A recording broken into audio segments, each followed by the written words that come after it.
Hey guys, Aaron here from ACGC Gaming, and welcome to my review and early benchmark of the Battlefield 1 Open Beta. That's right, if you've been living under a rock, here's some news for you. The Battlefield 1 Open Beta is currently live and it's available until the 9th of September.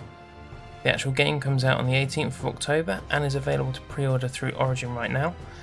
Am I going to be pre-ordering? I doubt it, but I will be picking it up just after release.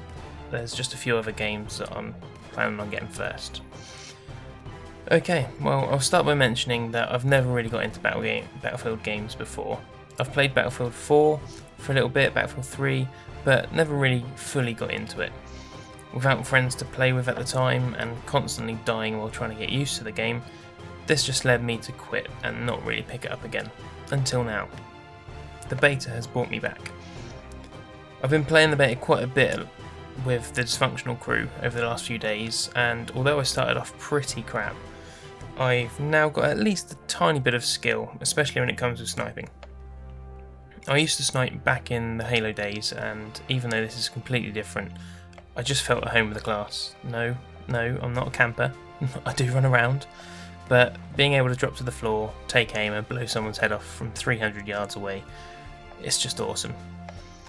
Now, set in World War I in the Sinai Desert, the beta has only given us access to two game modes, Conquest and Rush. I've only really played Conquest, which is basically a capture the hill, and the more zones you control, the quicker you gain points. The team with the most points at the end wins. Yeah, I know, it's pretty basic, but hey, it's true. From the moment you load into the game, the map looks and feels huge. I'm told this is probably one of the most wide open maps in Battlefield history, and from my experience that definitely rings true. The level of detail in the game is just insane, and it's definitely benefited from Star Wars Battlefront refining the Frostbite engine. From the moment I entered the game on max settings, I was blown away, and not by a tank. The map is pretty much totally destructible. Fires and explosions look incredible, which is only complemented by the sheer realism of how bullets chip away at plasterboard and how grenades and tanks blow holes in doors and walls.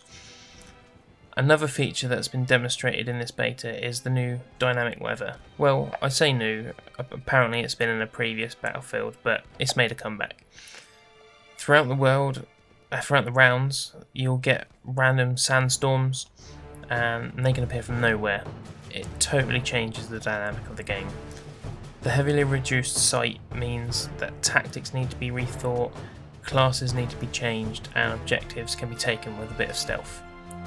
Talking of the classes, there are 4 in the game: Assault, Medic, Support and Scout. Assault's your general frontline troop, machine gun, grenades, mines, etc.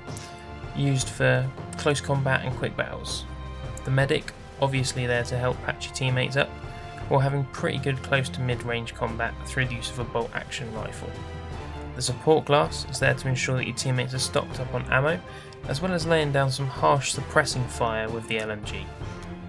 And then we have my favourite, the Sniper, or the Scout as they call it, picking off people from a great distance with great skill while trying not to be spotted. Unfortunately, I get spotted quite a lot. If you don't really fancy any of these, then you can jump into a plain tank or onto a horse. Speaking of the horses, they're the best looking horses in a game that I've ever seen. Just look at the level of detail that has been put into the stunning creations. The vehicles, they do add a different dimension to the game over some of its competitors, but in my opinion, they are just too damn overpowered. The amount of times I've been killed by a tank or a plane is ridiculous, and that coupled with the fact that tank drivers can now mend the tank themselves without even getting out of the vehicle, something there is just plain wrong. There are a few other things wrong with the beta. The way DICE has tweaked each class from the last game, that's led to most people playing as Assault or Scouts. Assault due to being basically the only class that can take out vehicles effectively, and the Scout due to the openness of the map. If you're a fan of the Medic class, you might find some things a little bit different this time. For example, no more will you see a revive icon above a fallen teammate's dead body. Not automatically anyway. your fallen teammate has to request a revive using the Q button, and throughout my time playing I've barely seen anyone doing this.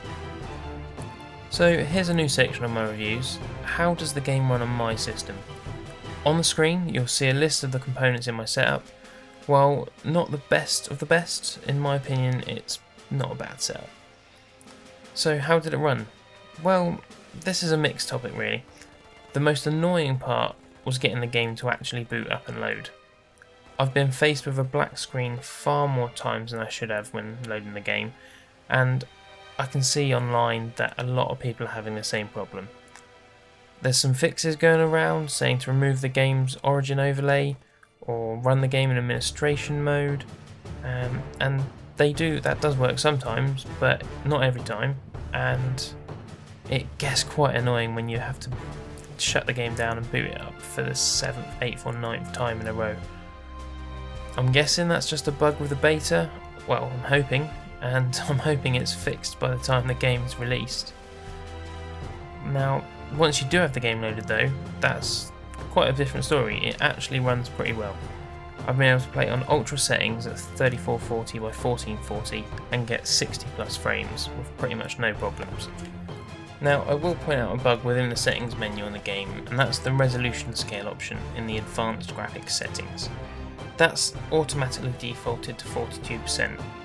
It may seem odd, but this is the actual setting that outputs the game at your monitor's correct resolution. Upping this to 100% means that you'll be processing nearly 2 times the number of pixels than your screen supports, and therefore it has a massive impact on the performance. Even setting the option to 50% means you'll be increasing the pixels by 30%. If you want my advice, and you probably should do this anyway, keep it at 42%. As you can see from the bar graph, I've been able to average around 73 frames per second. These figures were captured over 3 separate benchmarks and then averaging the results. If you'd like me to do some further benchmarks at Ultrawide 1440p, normal 1440p and 1080p when the game is actually out, then please feel free to comment down below. The only issues I've had when I've actually been in the game is when it's come to recording or streaming. I'd constantly find that by enabling game capturing software, whether it be Fraps, Shadowplay or even OBS, it led to my frame rates plummeting to at best half the frame rate I was getting before, especially when I had VSync enabled. I'm not sure why this is, whether it's just the way I had things set up or if Battlefield has some sort of inbuilt recording detection software, or if it's just due to being a beta. But I was able to get around this by switching from full screen mode to borderless mode and turning VSync off. With all that being said, I'm really liking the game. Yes, there are some weird and stupid little bugs, and yes, there are some people cheating, but overall it's much better than I thought it would be. Fans of the Battlefield franchise are going to love the game, and people looking for something new after playing years of COD may just enjoy the radical change in gameplay. With new titles this year like Overwatch and the upcoming Call of Duty and Titanfall 2, will Battlefield 1 be enough to keep existing players or even attract new ones? Only time will tell, but in my opinion it's going to give them a massive run for the money. As always guys, thank you very much for watching and I hope you liked it. If you do have any suggestions, comment down below or send me a message on my social media accounts. Feel free to hit the like button and subscribe if you haven't already. Have fun guys, and I'll see you soon. Take care.